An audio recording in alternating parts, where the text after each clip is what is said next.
শোনো গো রূপসী কন্যা গো, কার লাগিয়া গাথো ফুলের মালা।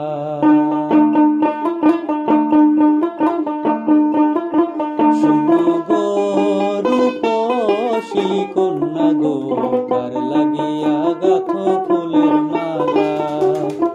শোনো গো রূপসী কন্যা গো, কার লাগিয়া গাথো ফুলের মালা। ও তার খোপায় পরা রূপার কাটা গো, ও তার খোপায় পরা রূপার কাটা গো, হাতে কাকন বালা, কার লাগিয়া গাথো ফুলের মালা। শোনো গো রূপসী কন্যা গো, কার লাগিয়া গাথো ফুলের মালা। শোনো গো রূপসী কন্যা গো, কার লাগিয়া গাথো ফুলের